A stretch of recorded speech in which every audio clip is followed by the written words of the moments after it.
이러한 형태로 주어진 직선에 대해서 설명 및 해석을 해보자. 자, 일단 문제를 대략적으로 적었는데요. 이 1차식이 0이다 라는 것을 y에 관하여 정리를 해본다면 마이너스 x 플러스 2, 즉 이러한 직선 위에 있는 점들은 이 등식을 만족시킬 겁니다. 이 등식을 만족시킨다는 말과 이 1차식이 0이다 라는 말은 같은 말이에요. 즉 이 직선 위에 있는 점들은 이 1차식을 0이 되게 할 겁니다. 그렇다면 이 1차식이 0이 되게 하는 점들은 요 점들이겠죠. 자, 그럼 이렇게 얘기해 볼게요. 예를 들어서 이런 점이랄까요? 이런 점은 얘를 0이 되게 하지만 요 직선 위에 있지 않으니까 얘를 0이 되게 하지 않죠. 그러면 예를 들어서 이런 점을 잡아봅시다. 이런 점을 잡아보면 이 점은 얘를 0이 되게 하지만 얘를 0이 되게 하지 않아요. 자, 그러면 두 직선의 교점인 1,1은 여기 위에도 있고 여기 위에도 있으니까, 즉 이 1,1을 L이라는 직선에 집어넣으면 1,1이 얘 위에 있으니까 0이 되게 하고 또 얘 위에 있으니까 0이 되게 하니까 K 값이 무엇이 되든 말든 무조건 식이 0이 되게 하죠. 그런데 1차식이 0이 되게 하는 점이 직선 위에 있는 점이다 라는 것을 생각해 본다면 이 1,1은 K 값에 관계없이 이 L이라는 직선이 반드시 지나는 점입니다. 이거를 우리는 K 값에 관계없이 항상 지나는 점, 정점이라는 표현을 써요. 자, 그런데 예를 들어서 여기 위에 있는 이 점에 대해서는 K 값이 0이라면 이 점은 얘가 0이 되게 하고, 비록 얘가 0이 되게 하지 않지만 K 값이 0이 되면 등식이 성립될 수 있죠. 즉 K가 0이라는 특수한 상황에서는 이 L이라는 직선이 Y는 X라는 직선을 표현할 수는 있어요. 그러나 예를 들어 이런 점 같은 경우에는 K 값이 무엇이 되든 간에 예를 들어서 얘가 0이라고 합시다.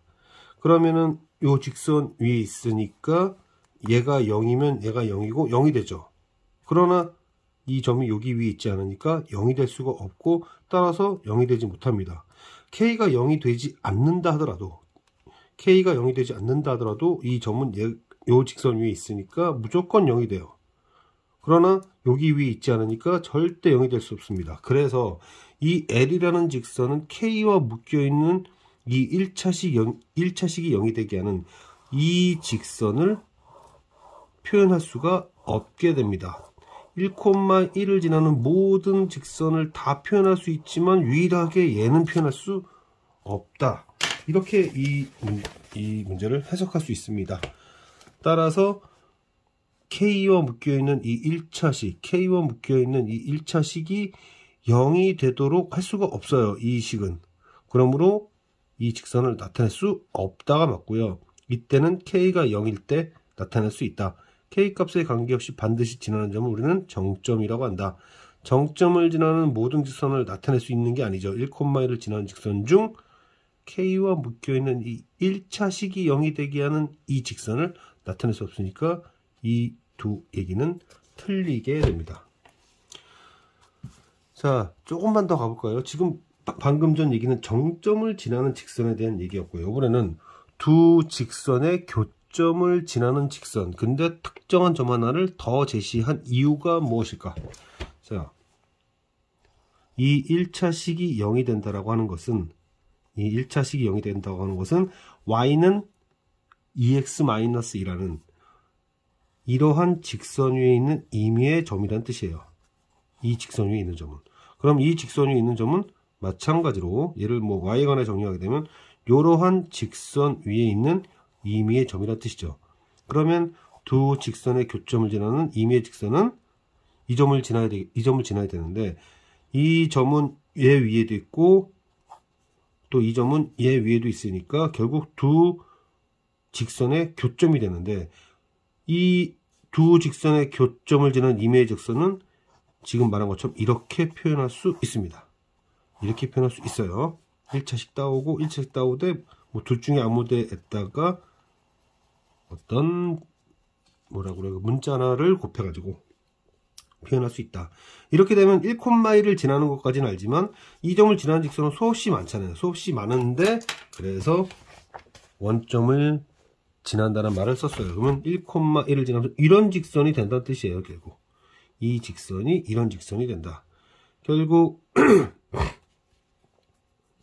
0,0을 넣으면 되는 거죠. 0,0을 넣으면 K값이 2가 나오면서 K값 2를 대입해 보면 8x 플러스 3y는 0이다. 이렇게 할 수 있습니다. 뭐 그냥 뭐 쉽게 생각한다면 얘와 얘를 연립해서 점 하나 잡고 그 다음에 원점 연결해서 직선으로 갈 수도 있었겠지만 지금 직전에서 공부한 것처럼 이 직선과 이 직선의 교점을 지나는 임의의 직선을 표현하는 방식을 얘기했으니 이번에는 거꾸로 직선 두 개를 준 다음에 그 두 직선의 교점을 지나는 임의의 직선을 어떻게 표현할까? 라고 한다면 이렇게 표현하면 된다. 이 K가 여기 곱해져도 상관은 없습니다. 이런 표현을 할 경우에는 알아낼 수 있는 정보가 무엇이냐? 라고 한다면 한 직선과 또 다른 직선의 교점을 지나는 임의의 직선이다. 이렇게 표현할 수 있어요. 그러므로 정보 하나가 더 필요하다. 이렇게 정리할 수 있습니다.